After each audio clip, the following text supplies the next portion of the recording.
দ্বীপ উপজেলা হাতিয়ার ১১ ইউনিয়ন ও ১ পৌরসভা নিয়ে নোয়াখালী ৬ আসন, যেখানে বিএনপি, এনসিপি সহ মোট ১০ জন প্রার্থী প্রতিদ্বন্দ্বিতা করছেন।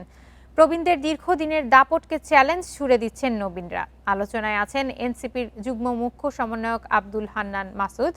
নদী ভাঙন রোধ, ভূমিহীনদের পুনর্বাসন, স্বাস্থ্য শিক্ষার উন্নয়নের প্রতিশ্রুতি দিচ্ছেন প্রার্থীরা। মেঘনা নদী ও বঙ্গোপসাগরে ঘেরা হাতিয়া অঞ্চল নিয়ে নোয়াখালী ৬ আসন, ১১টি ইউনিয়ন, ১ পৌরসভা আর প্রায় ৭ লাখ জনমানুষ নিয়ে গঠিত আসনটি।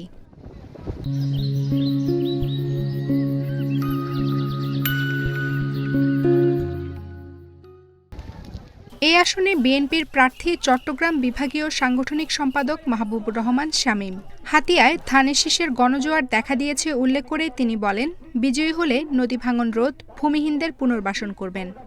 এখানে আমাদের প্রথম এবং প্রধান সমস্যা হলো নদী ভাঙন সমস্যা।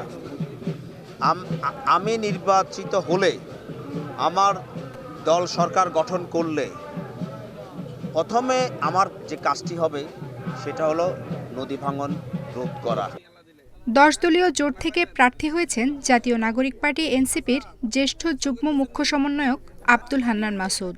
জয়ের ব্যাপারে শতভাগ আশাবাদী তিনি। মোটামুটি হাতিয়ার সকল মানুষ এখন ঐক্যবদ্ধ শাপলাগুড়িকে বিজয়ী করার জন্য ইনশাআল্লাহ। তারা সন্ত্রাসীদেরকে সাথে নিয়ে ঘুরে, তারা চাঁদাবাজদেরকে সাথে নিয়ে ঘুরে, আর আমরা সাধারণ মানুষ, খেটে খাওয়া মানুষদেরকে সাথে নিয়ে ঘুরি। এই আসনে স্বতন্ত্র প্রার্থী হয়েছেন উপজেলা বিএনপির সাধারণ সম্পাদক তানভীর উদ্দিন রাজীব এবং ৩ বারের সাবেক সাংসদ প্রকৌশলী ফজলুল আজিম। আমরা মনে করি ইন স্পিরিট আমরা বিএনপির আইডিওলজির সাথে অ্যালাইন্ড আছি। তো বিএনপির মিশন ভিশন এবং রিয়েলি বিএনপির অনারেবল চেয়ারপারসন তারেক রহমান সাহেবের মিশন ভিশনের সাথে আমরা অ্যালাইন্ড আছি। প্রবীণদের দীর্ঘদিনের সাংগঠনিক দাপট থাকলেও নবীনদের পরিবর্তনের বার্তা ভোটের মাঠে বড় প্রভাব ফেলতে পারে বলে মনে করছেন ভোটাররা।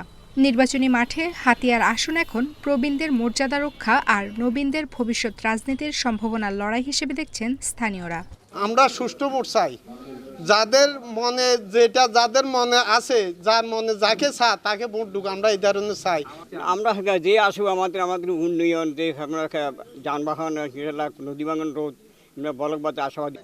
এই আসনে মোট ভোটার ৩,39,186 জন, ভোট কেন্দ্র ১০৪টি, যার মধ্যে ঝুঁকিপূর্ণ কেন্দ্র ৭টি। আফসানা ফিরোজ জুই, ইন্ডিপেন্ডেন্ট নিউজ।